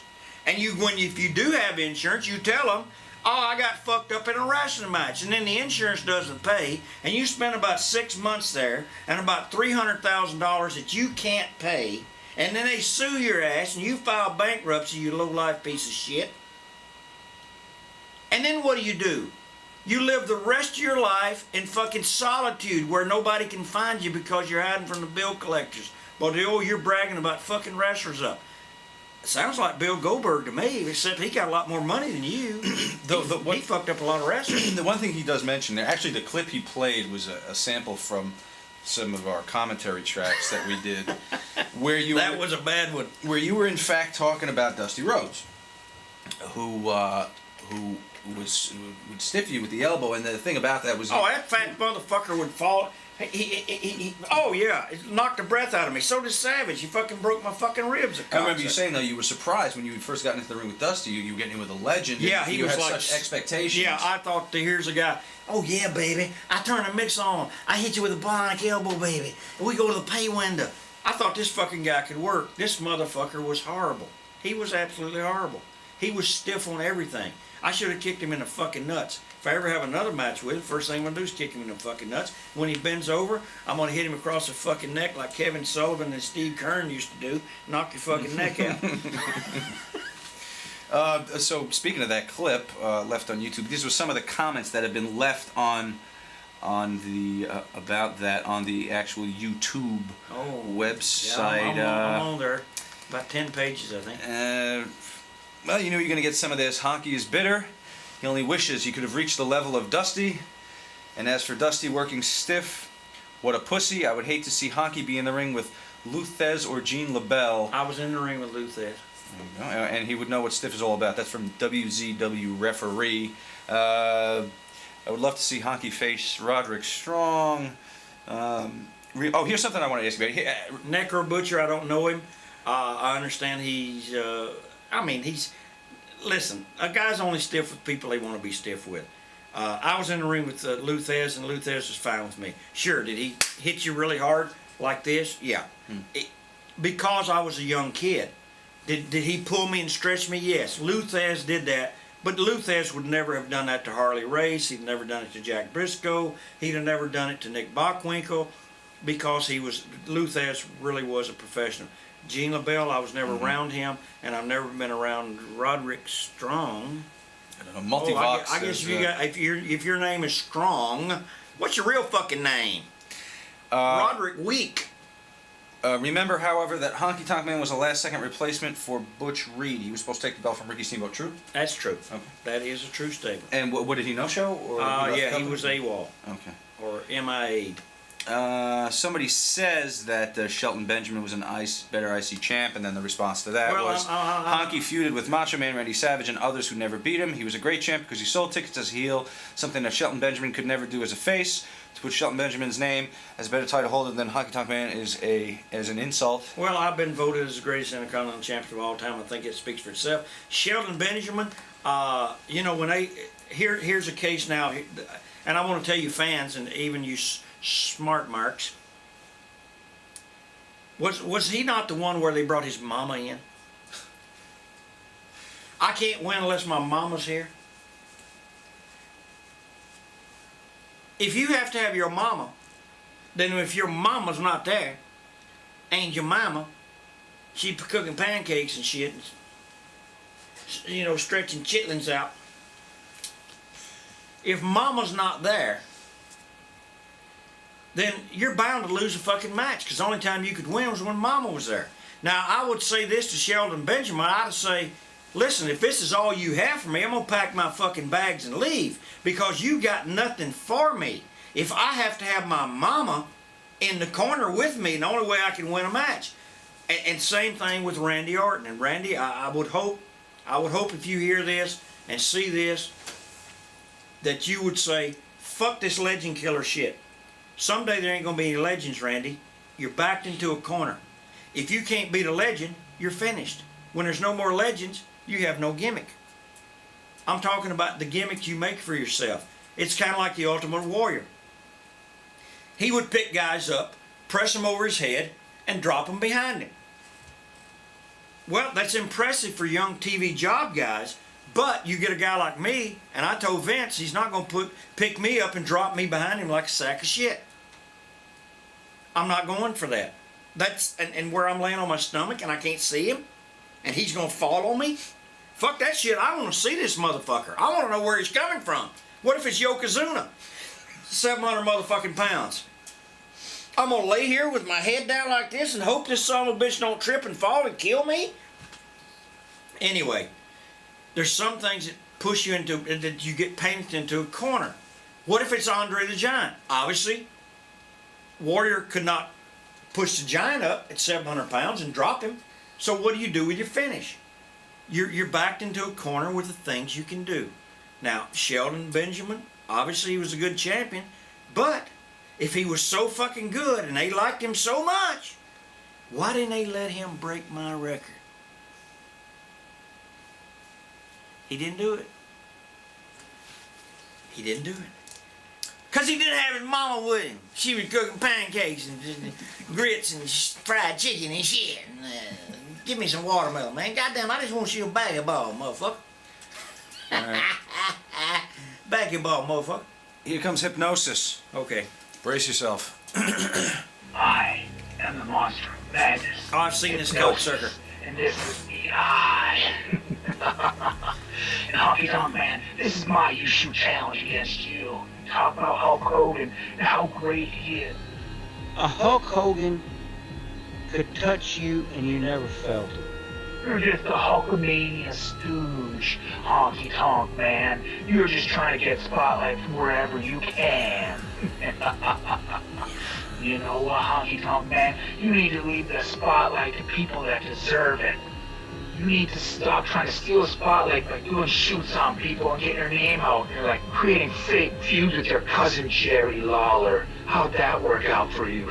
And if you ended up in the same ring with me, you find out very fast that your shake, rattle, and roll is no match for my mind control. High mind control. I'm not sure there's really a question in there. Well, it'd take me about 2 seconds to kill this motherfucker. I mean, first thing I'd do is bitch slap him and make him start crying. And then I'd grab him by the hair of the head and sling him around like a fucking wet noodle. And that'd be, I mean, the eye. What the fuck? Well, he meant, what's the Hulkamania Stooge reference? I have no idea. I've never stooged for Hulkamania. I'm probably one of the foremost critics of Hulkamania, not with Hulkamania's ability to change the business or ability to sell tickets or to be one of the most recognizable characters in the world. Now, listen, I'll be honest with you. you got to be fucking living in a cave not to know who Hulk Hogan is. The President of the United States, whoever it might be at that time, and Muhammad Ali. And now Tiger Woods. There's four of the most recognizable people on this fucking planet. And I think if they have television on Mars, people would know the President, Ali, Tiger Woods, and Hogan. So, I'm not stooging up to Hogan. Hogan's a piece of shit. He's a no good motherfucker. He never carries his wallet. He's always bumming pills and dope. Fuck him. So, Well, that kind of answers Peter from Melbourne's question. What is Hulk Hogan like away from the camera? He never carries a wallet, and he's always coming for pills, and he never shares his dope, ever.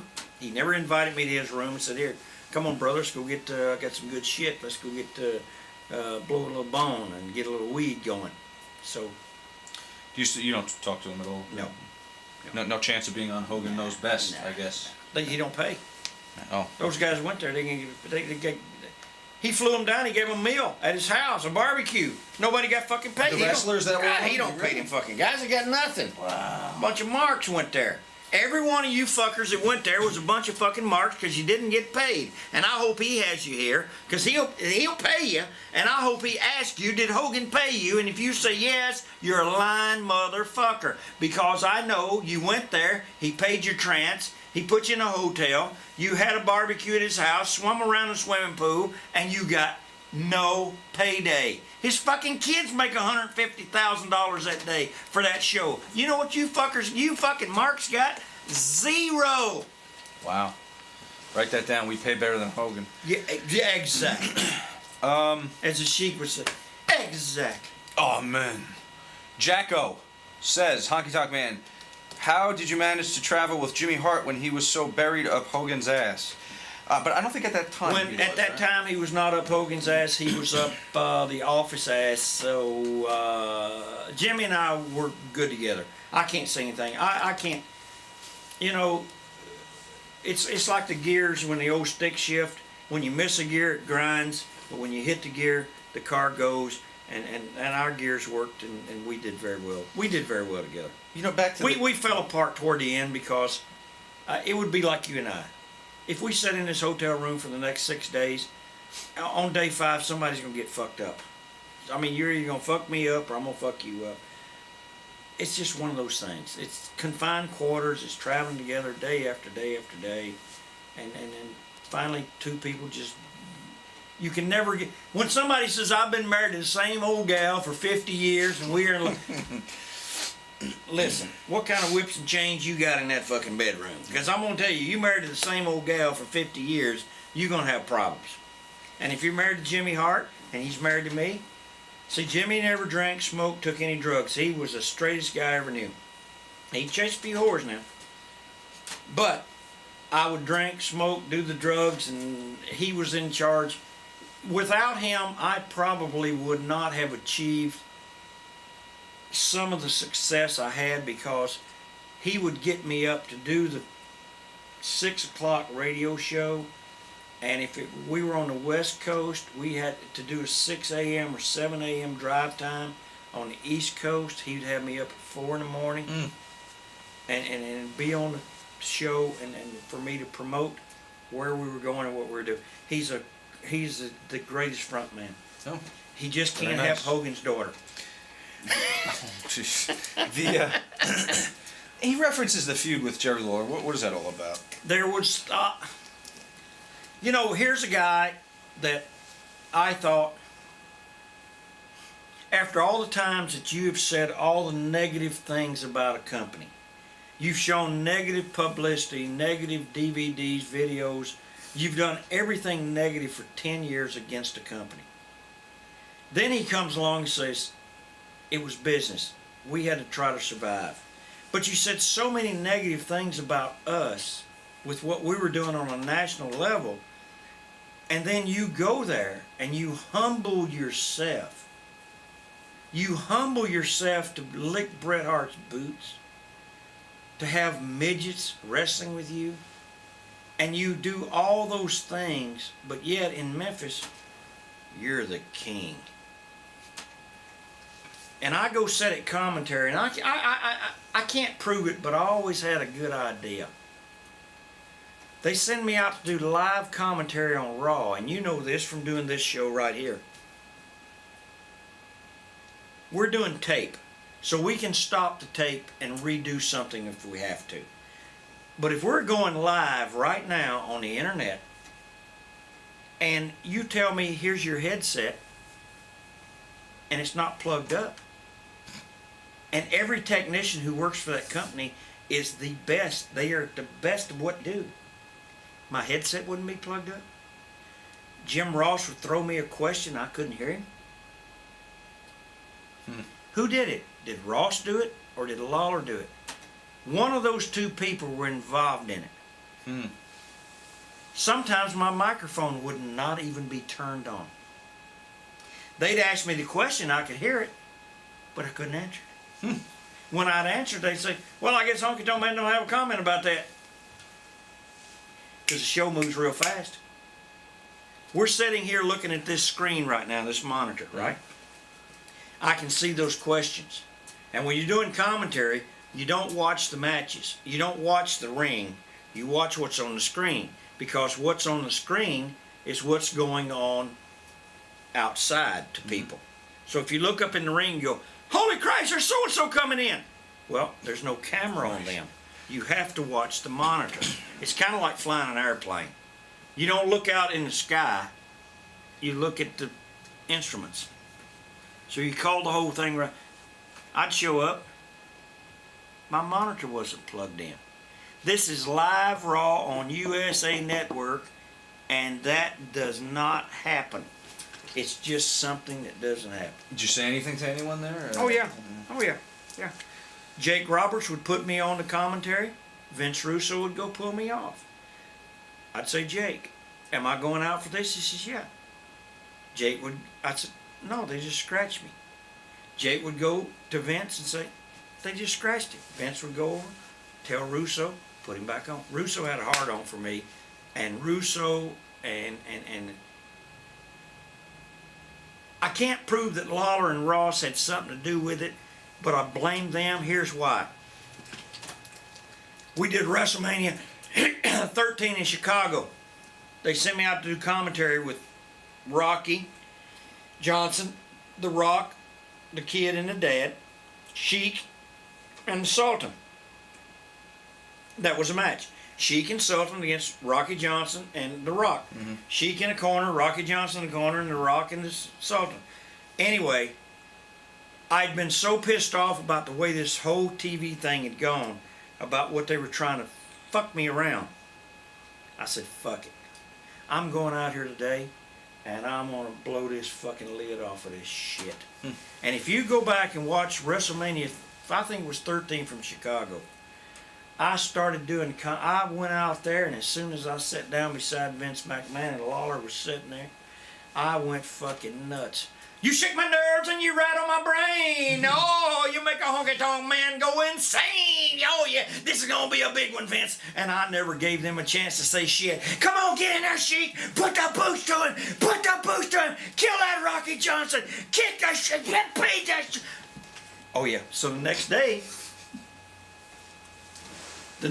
we go in production meeting. Now mind you, they never told me what time production meeting was. As if they didn't want me to show up. Because if you miss production meeting, then you got heat from the office. But no one said production meeting's tomorrow at 1 o'clock. Production meeting's tomorrow at noon. And you were required, all the TV talent was required to go to the production meeting. Yes, if you were doing anything behind the scenes, you had to be at the production meeting, because that's when they set and told you the layout. That was the what do you call it? Format? The format of the day, of the night. Now, that could change. At that time, it changed minute by minute. But it was the format. It was the index that you went by. So I would, happened so, I just saw something. I said, what time's the production meeting? No one ever came to tell me. I'm going out to do commentary, but no one would tell me, like you, like you saying, we're going to shoot tonight at 6:30. That's, to me, or be here at 6 for a production meeting. We'll go over what we're going to talk about. But if you don't tell me, and now you show up at my room at 6 and say, where the fuck are you? How come you didn't show up? No one fucking told me. So that happened. Anyway, I got in a production meeting that day, that Monday, after that WrestleMania in Chicago. Now, I don't know if Vince was trying to bury me or what. He comes in, sits down, and goes, we had a hell of a show last night, folks. I think it's one of our best ones we ever had. And with that, he looked at me and he said, Honky Tonk Man, fucking great energy on that commentary.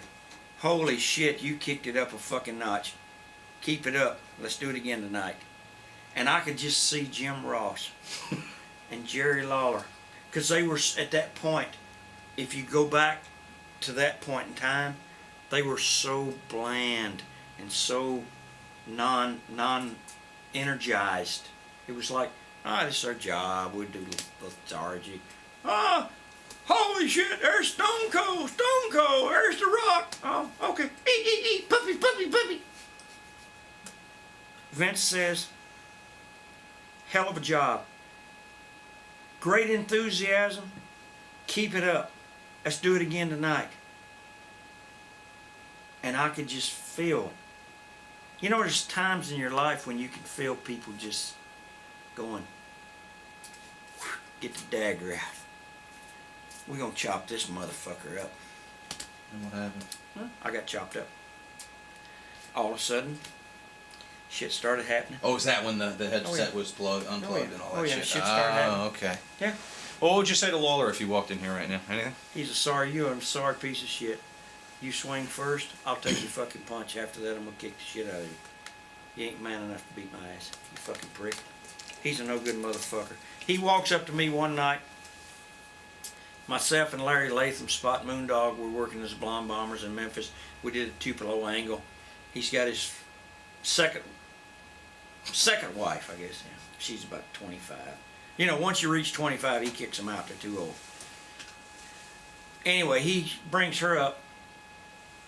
She gives me the check. He says, what do you think about that? It was $999. We had sold out every building. Memphis, 12,000 people. Louisville, 10,000. Evansville, Indiana, 6,000. Spot shows around, 2,000, 3,000. I'm thinking I'm gonna get at least $1,500, $1,800 check. $9.99. He says, what about that? You got your first $1,000 week. I looked at this motherfucker and I said, $999? That's not $1,000.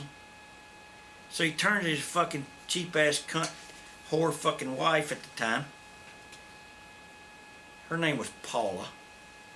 And he says, see, Paula, I told you he wouldn't be grateful. I told you he wouldn't be grateful.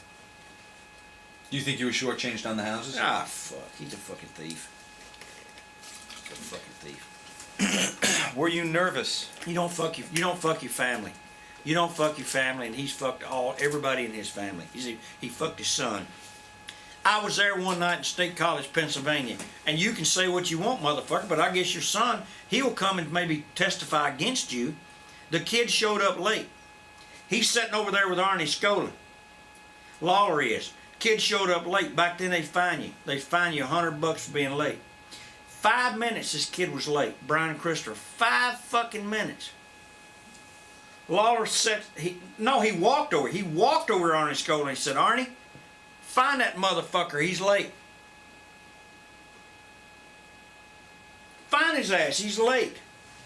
What ain't none of his... You know, if I'd have been the kid... If that's my kid would turn to me and said, ain't none of your fucking business, old man, and fucking pat me. This motherfucker goes over and says, find this kid. He's 5 fucking minutes. We're supposed to be here at 3 o'clock. Kid showed up at 3:05, running with his bag. And his old man went over and said, "Find the motherfucker, Arnie." Probably trying to show that he doesn't play favorites, maybe. Fuck him. It doesn't matter. He should have kept his ass over there and not said a fucking word. Let Arnie Skolin do his job. If Arnie want to find the guy, find the motherfucker. If you don't want to, you don't do it.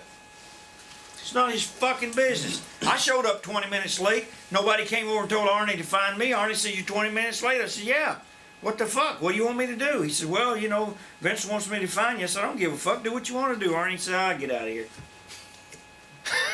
I don't give a fuck. Do what you want to do. I'm going to write it off my tax anyway. That's just money I didn't make. Fuck the fine.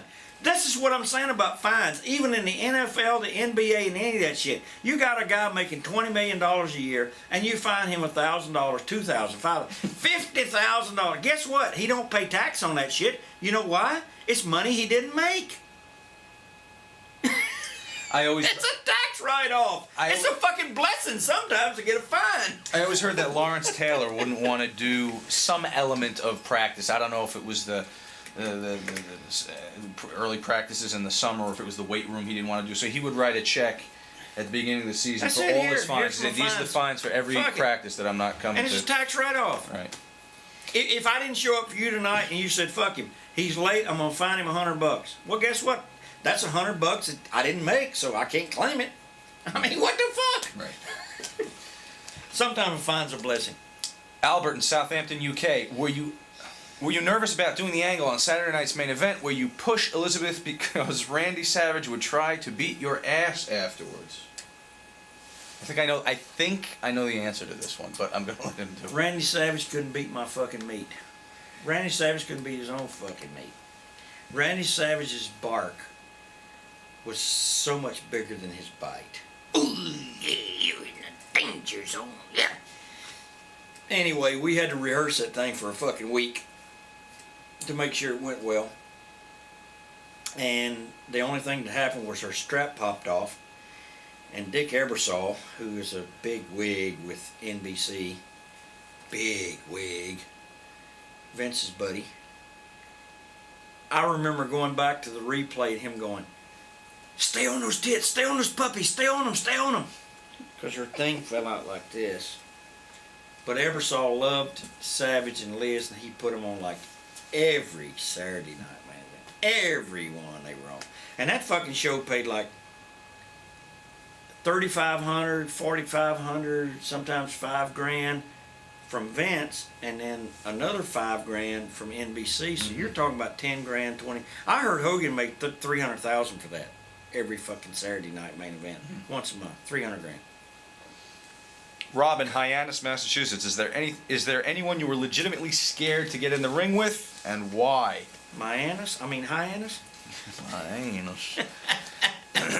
No, I've never been afraid to go in the ring with anybody. Maybe from a work rate standpoint, like this guy's going to potato me. No. When I first started in business, the first match I had, I was scheduled with Luthez. I was like shitting my pants. I was nervous and scared. And you know, now today, when I've been around for 30 years, and I go and these young kids come along and they're getting to wrestle me, and oh, it's such an honor. Thank you.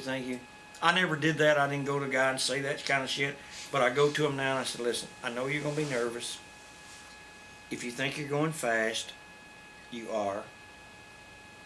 So just relax. Don't worry. Everything will be okay." And right away they grab me like that. Look at your hand turn purple. And then you have to let them know that, look, I was so nervous. I know you are. I know you were. Don't worry. But yeah, I was nervous. When I went to the WWF and I wrestled with, here again, my friend Harley Race, which I think is the greatest guy in the world. The first match I had with him, and I'd been in the business wrestling for 15 years. They had me in some fucking shithole town in Iowa. And Harley was a big name in Iowa. But they had me go, I had to win the match over Harley. So they were testing Harley to see how he was going to react.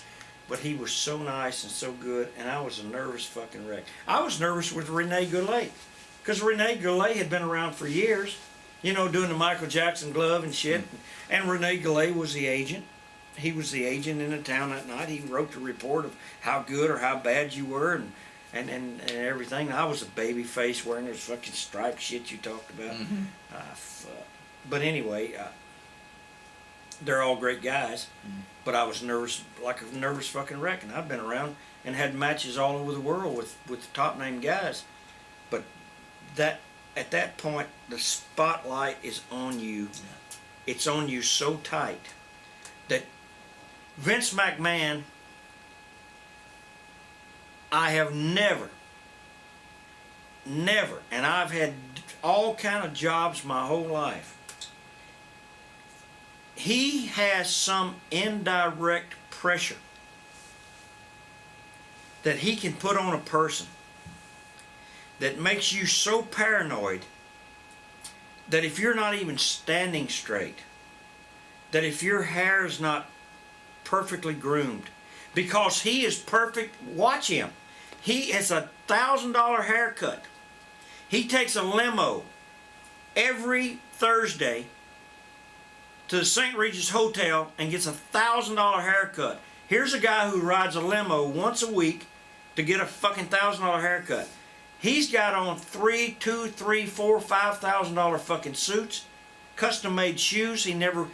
I have never seen him with the same shirt, tie, or suit ever.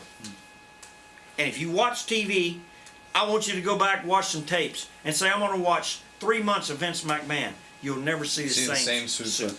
No. There's a challenge for you. You can try that. Okay, we got another video. YouShoot video. Jimmy James. All right, Jimmy, it's all yours. Honky Tonk Man, I got a question for you. At any point in your long, illustrious career, were you ever approached to work in ECW? If not, do you think that you would have fit in well as being like a veteran leader to a young locker room? And say you were brought in, how do you think Paul Heyman could have brought you in to get either the most heat or help the company out the most? Thank you very much. Goodbye. That's one question that I don't get asked very much at all, and that's a great question.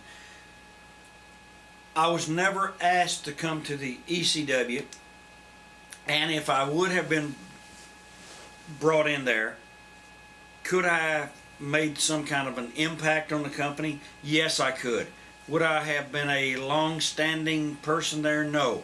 They brought in Jake Roberts, they brought in Stone Cold, they brought in One Man Gang, they brought in Terry Funk, they brought in a lot of guys, but they missed the boat by not bringing in myself and some more of the talent who had been released from the WWF, WWE then. But would I have stayed there for a long term? No. I could have been a band-aid to boost 1 or 2 or 3 house shows, be there for a month, do something for them, but I was never approached because, I don't know, Paul Heyman, to this day, we don't even know each other. I mean, I've never even spoken to him. I don't know the guy, he don't know me, so, did he miss the boat? I would say yes, especially when his company was struggling. Could he have picked the phone up and said, Honky Tonk Man, can you come in here and hit somebody over the head with a fucking guitar and do some shit for us? I think it would have worked. I mean, if the Insane Clown Posse can use me, why couldn't Paul Heyman? So, I mean, if you look back on it. But then again, I look at the fact that I was with a couple of guys not so long ago who worked for them, and Paul Heyman did not pay them. They didn't get paid for the last 6 months they worked there. Then Heyman goes to the WWE, and he gets on a payroll making a good check. But none of those guys, all of them who bitched and said, Paul Heyman didn't pay me, I tell you what I would have done. I would have been standing there the day Paul Heyman got his first fucking check from WWE. I said, motherfucker, sign that over to me. You owe me my fucking money. That's right. You owe me my fucking money. You going nowhere with that fucking money. I think towards the But end of none of ECW, them, they had none of problems. them did it. And guess what? Paul Heyman is still on contract, and all those ECW guys have been washed out. All of them. Listen, you can't buy a company like Vince did, like he did with ECW, out of bankruptcy. He picked that fucking thing up for 1 cent on a dollar. If he paid 50 grand for it, he got a bargain. What he got was their video library that he can show forever and ever and ever and make money. Then he says, okay, I'm going to take you guys, fly you around the country as ECW. Their biggest houses were in Philadelphia, 1,200 people. Boston, 1,000. Chicago, 500. It even proved it when Vince took them around the country. 30 ECW wrestlers flying on an airplane, and the most they ever drew was 1,000, 1,200 people. Sometimes they drew 300. I would be at an independent show and draw 700 people. They're flying around 30 fucking ECW wrestlers. Now, mind you, they only got 500 a week. Hell, I made 500 plus 500 in picture money. I made more than them silly fuckers. Unbelievable. And somebody says, would you want to go back to WWE? Well, yeah, they called me to go there. We'll pay you 500 to put Randy Orton over. Goddamn, I just made 1,500 the weekend before that. Why would I go put Randy Orton over for 500? Fuck that. It's economics, brother, 101. You ain't got to go to college for that shit. It's business. Erica Pardee. It's a business, baby. It's a business. The pay window. That's my The favorite. pay window, baby. Erica Pardee, can you shed some light on the protege angle you had in the WWE Worst thing circa that ever happened. 1997? Was it something you came up with? If so, were the candidates selected by you, Billy Gunn, etc.? Thank you. No, I did not select it. I did not come up with it. They brought me back for that. I thought I was coming back to do something positive. It turned out to be something extremely negative. First of all, I cast a huge shadow that would have been hard to follow. Second of all, if you're going to do a protege, do not do someone who is already in the company, who is as dead as fucking dead can be. When they say badass Billy Gunn, I say dead ass Billy Gunn. The guy was dead, and he takes offense with that. But it's true. He should say, yes, I was dead. I was doing jobs for Flash Punk. I was doing jobs for Rock. I was doing jobs for James. You were dead. And Jim Ross going, he's the purest athlete in the WWE. Fuck athletes. There ain't no fucking athletes in professional wrestling. You're not a fucking athlete. If you're an athlete, you'd be playing pro football. Wrestlers don't have to be. I got two guys sitting right here. They both weigh 400 fucking pounds apiece, and I can make them the goddamn pit bulls, the American pit bulls, and go out and make money. The best heels I ever saw had a beer belly and fucking buggy whip arms. Hey, you purest athlete. Pure athlete? What the fuck? We're not recruiting from fucking Oklahoma Boomer Sooner. You fucking idiot. Anyway. Was that all a holdover from the Crockett stuff? I don't know. I don't know what this silly motherfucker was doing, and they should have told him, stay off of this college fucking foot. Hey, Ron Simmons, he All-American at Florida State. Fuck that shit. Nobody gives a fuck. Wrestling fans don't look at fucking pro sports. Wrestling fans don't go to the Phillies games. Wrestling fans don't go to the fucking Bronco games. Wrestling fans don't watch the fucking Diamondbacks. How many times you seen a wrestling fan sitting in the audience with Austin 316 or Hulkamania or The Rock? Never. Wrestling fans live in trailer parks. Wrestling fans live week to week. The best time to book a wrestling show is when they get their welfare fucking check. That's what you do. Now, back to the question. And the question was... The protege angle. The protege. Yeah. I took a break. I went over to Sheik's room. I had some gimmick. The best thing for the protege would have been a new person. A new, fresh... Don't take anyone who is at the bottom of the fucking lineup. That's right, he's the bottom of the lineup. We got the first teamers. You don't get somebody from the bottom of... And they drug this fucking thing on for about 4 months. Was it that they wanted to use you to propel? Somebody. But when you drag it on for like 4 months and everybody's sitting there going, well, who's going to be the next greatest Intercontinental champion? After about 2 weeks, they're going, fuck this. So it was a dead issue, dead. You know who they had set to do it? Savio Vega. Puerto Rican guy. Yeah. Puerto Rican Elvis. Mm-hmm. I went back and did it. I went back only because of one thing. The more I could be on TV, the more I got booked on the independents. Right. So if they thought they fucked me, I fucked them. All right. Another one from Dino. We saw him before. We'll see him again. Honky Tonk Man, who's the most helpful to you in your career? And who is the least? Most helpful. Well, let's start with the second list. Okay. Jerry. List. The least helpful, Jay Strongbow, Jerry Lawler, Pedro Morales, Tony Gurria. Because these are motherfuckers who had a chance to impact your career and they didn't do it. Who was the most helpful? Joe LeDuc, Bushwhackers, Luke and Butch.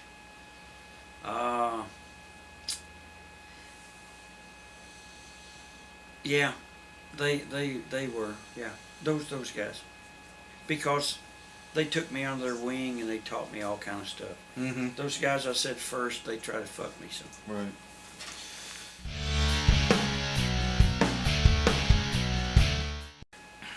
Honky Tonk Man, I read in an interview with Jake the Snake Roberts where he tells how you're responsible for hitting him so hard with a stiff guitar shot that he became a junkie just to deal with the pain.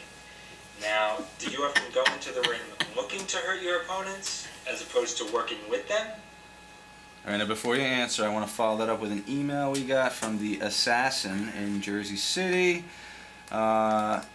He references, again, one of the KayfabeCommentaries.com audio tracks about Jake Roberts. Honky Tonk, I heard your commentary track on the KC site about Jake Roberts. It's obvious that the guitar was not gimmicked. Jake broke vertebrae in his neck and got addicted to painkillers and other drugs as a result. Why don't you feel any responsibility for this at all? And but I do want to say one thing before you respond. I want to get to an individual who wrote in, or we found him on YouTube. Red Loke. I repair guitars on the side, and I can tell you that it was a wood guitar, probably spruce, not a fiberglass body like Jake said. It couldn't have hurt that bad considering the wood on the front sides and back are usually about 2 millimeters thick, not to mention that spruce is a soft wood, as you all know. It might have jarred his neck a little bit, but because the guitar was not completely breaking during the impact, I'm a huge fan of Jake, but there's no way the guitar can do that much damage, so let's have the Jake story once and for all. Okay, let's start from the back and head to the front. That's what I like to do. Start with the finish and go to the front. It was a fiberglass guitar. It was extremely gimmicked to the point where every wrestler who picked it up, I said, no, don't touch it, don't. Mm. And who did that for you guys? Who gimmicked your guitar? Did you I used Chief Jay Strongbow's knife. He had a pocket knife, and we used his knife, and it really was a heavy fiberglass guitar, and whoever's in music business and guitar people know that the fiberglass guitars are very heavy. And I didn't like it. I didn't want to use it because it was extremely heavy. But we scraped it and cut it. And when you cut the fiberglass, the pieces fall away. So we took a black magic marker and we covered up where the fiberglass broke away to make white parts. So it was extremely gimmicked. And some of the guys, I mean, Hercules Hernandez come along, he wanted to play Wild Thing. Wild Thing, don't touch it. And then somebody else came along, don't touch. So I learned from that night to hide the guitar so nobody could fuck with it. Anyway, we had a gimmick completely. So we go out there and we do the thing and hit Jake, and of course it was a big, heavy fiberglass guitar, and it made a hell of a noise, made a hell of a bang. But I can promise you, if you had taken your thumb, it would have broken. Then Jake says, I hit him so hard that I broke his fucking neck and put him in rehab. Jake, the shit I blew out of your nose, I mean your ears, well fuck it, your nose. The shit I blew out of your nose is what sent you to rehab, not that guitar. And then Mick Foley writes in his book, Honky Tonk Man hits Jake Roberts with a guitar and end his career, had to go have surgery. I call him up, I said, hey motherfucker, before you print that shit, why don't you call me and ask me? Why did you ask Jake fucking crackhead Roberts how that guitar was? Why don't you go to all your sources? If someone says you did it, why don't you say, who says I did it? Well, he said it. Well, I say I didn't do it. And I got 3 people who said I didn't do it. Well, I got 3 people who said you did. Well, you didn't go check your sources. So Cactus Jack told me. Mick Foley said, I'm sorry, I should have called you and got your side. Jake Roberts wrestled for 2 fucking years. 2 years after I hit him. Before he had neck surgery. So you're telling me I hit a motherfucker so hard that he had to go have neck surgery, but he didn't have it for 2 years later? You be the judge, brother. I mean, I want you guys wrote the question, you be the judge. If I hit you with a brick in the fucking head and you don't go to the hospital for 2 fucking years, how can you say the brick I hit you with caused you to have a fucking seizure? Caused you to have a crack addiction where you smoke a crack pipe and your teeth fell out. Jake Roberts, you a lying motherfucker. Jake Roberts opens his mouth, he's like Dusty Rhodes. He's a lying motherfucker.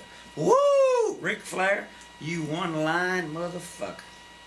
If I could have a shoot with anybody, I would like to shoot with Ric Flair and Dusty Rhodes. You know what I'd do? First thing I'd do is bitch slap that motherfucker, kick him in the fucking nuts, hit him in the goddamn face, roll him over and cover him 1, 2, 3 and go, woo! Where we party tonight, Arn? Woo! Why do you think Jake attributes the drug use?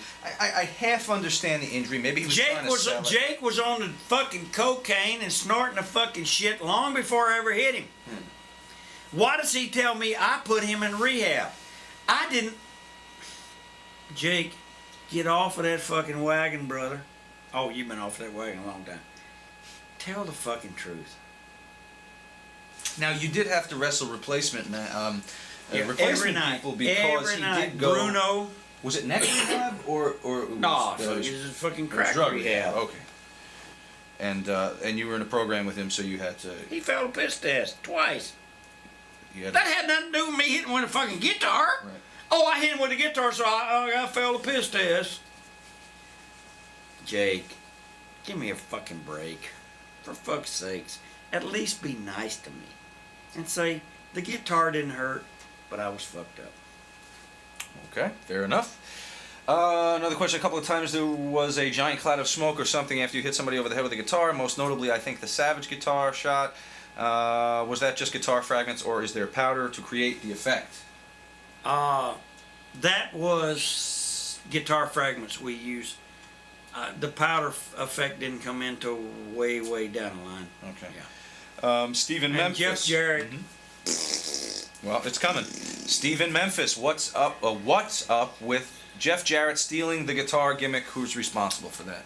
I don't know, and you know what? You guys have never done interviews with him to ask him. No. And I hope you don't, because I don't want him to get paid. No one has ever asked him, where'd you get the guitar from? Why did you decide to do it? And who told you to do it? Now, out of common courtesy to you, if you're doing the Undertaker gimmick, and I come in, and they tell me, we want you to do the Undertaker gimmick, out of common courtesy and professionalism, you would go and tell them, well, you already have a guy here. I don't want to do that. I want to do my own thing. No, we want you to do this. Well, I'm not comfortable infringing on someone's gimmick. So for that, he's a no good motherfucker. Good. I mean, fair enough. I mean, that's if they said to me, we want you to go in and be Jeff Jarrett and put on a flashy suit and ride a horse to the ring, I'd say no, that's his thing. Let me do my own thing. Create your own thing. If they had said, we want you to come in and blow the bagpipes and wear a skirt, and Roddy Piper sat in the locker room, I'd say, I'm not going to do that. Why would I do that? Why would I want to try to copy something that's already there? You have to create your own persona. There's been two people who cannot do it. Lex Luger and Jeff Jarrett. Lex, he just couldn't do it. Couldn't do it. Could not create his own persona. And Jeff Jarrett could not do it. Okay.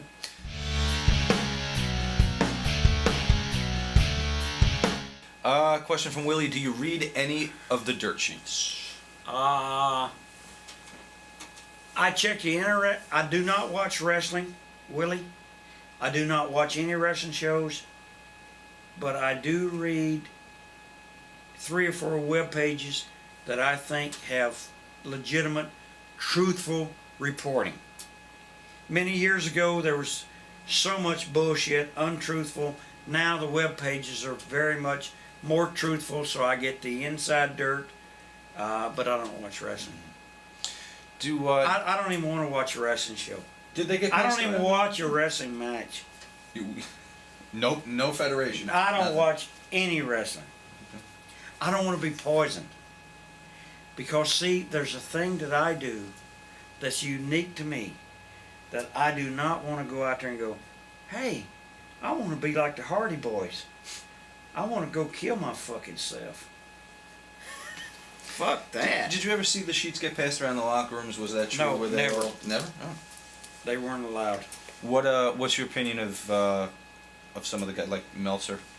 Kind of pioneered the deal. Well, when you start rating somebody on your own personal level, going, he was 2 stars, he was 1.5 stars, oh, he was a 4-star.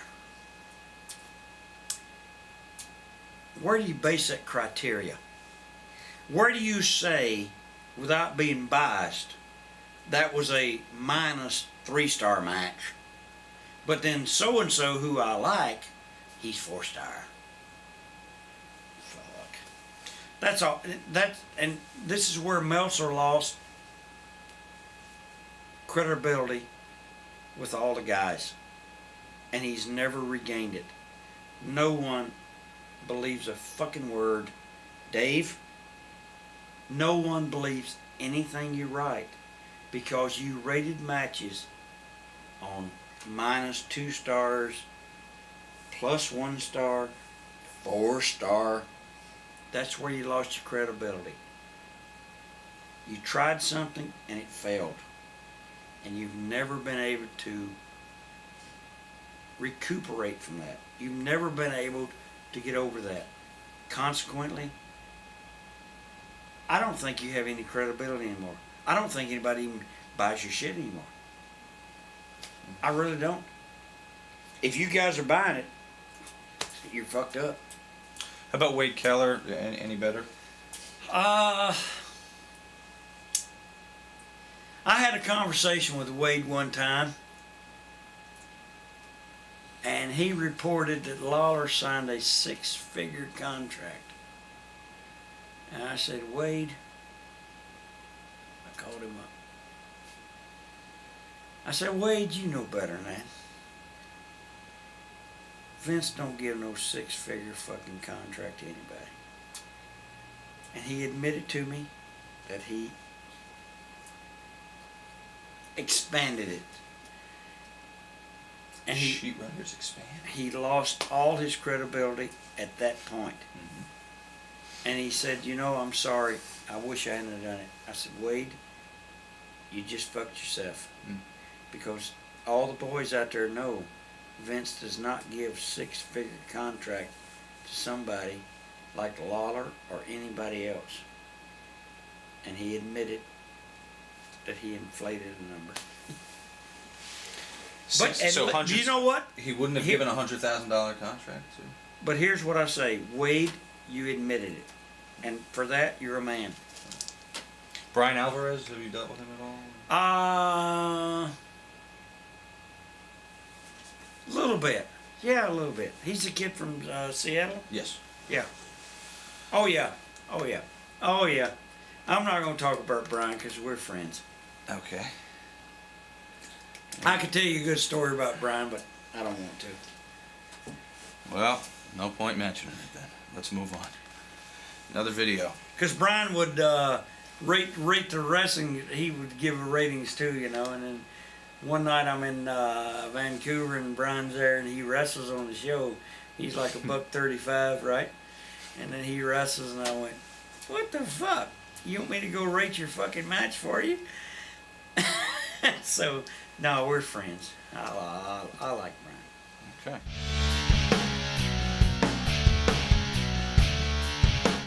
Bill. Go ahead, Bill. Hey, Honky Tonk Man, I have a question for you. Let's just say in a perfect scenario, WWE came up to you right as you were about to retire, and they said, we have 3 months leading up to WrestleMania, and we would like you to book the end of your career the way you would like to. Who would you like to fight, and what would you like to get out of it? Thank you very much. Good question. Oh gosh, that's a great question because since I don't watch the show, I don't know who is jockeying into what position, and for 3 months, I mean, if you look, I'm 6 months out of shape. I would need more time. So I wish I could do that, but a year ago, maybe I could have done it, but well, I don't know, maybe for the, you know, because I like my friend's Bob Orton and I like Bob, maybe I would have done something for Bob, or I helped train and break in Triple H with Killer Kowalski to do something, but no, for me to go on TV right now, if they call me, I need 6 months. And this is where this is where they fuck up. They call them, they say, we need you next week, and we're going to pay you $500, we're going to pay you $1,000 or $2,000, come go on TV and do this. And then the people go, oh, they look so fucking bad. So you're into movies, you're into acting. Never go in front of the camera until you look your best. And for me to look my best, I would need 6 months of extensive diet, weightlifting, training in the ring to get myself in shape so that I don't go out there and embarrass the company and embarrass myself, my kids, and my fans. That's why I don't do it. If they don't give me the opportunity or the chance to go, when they asked Robert De Niro to gain 30, 40 pounds for the boxing movie. Raging Bull, yeah. He had a year to do that. Almost a year, 9 months, to go gain 40, 50 pounds. Don't ask me to come on TV tomorrow. Yeah. I'm not ready for fucking, I don't got no tan. Fuck. Are you kidding me? Maybe you could take the Kamala gimmick. Well, what do they want me to do? Pinch your belly. When they called me for the Royal Rumble 2003, the wife said, "What are you gonna do?" I said, "Well, it pays $5,000. It's either two things: they're gonna get rid of me early, or they're gonna keep me in there the whole time and try to kill me with a heart attack." And then they got rid of me early, so I made my $5,000, 30 seconds. I fucked. I'm happy. I'm happy. Well, that question might be a fitting place to wrap it up on your retirement there. The YouShoot series is something we're going to do with people that we feel have a lot to say, and that the public that we'd have a great response from the public for, and that's certainly the case with you, and you did not disappoint, and we thank you for doing it. This is I mean, the concept. This is so much better than the just a regular shoot, because the fans write in, the fans call in, the fans video in, and the wrestler answers, and hell of a concept. Yeah, it is what the people want to know. This is cutting edge. It's I enjoyed it. All right, thanks Thank for doing you so it. much. And thanks for watching. Thanks.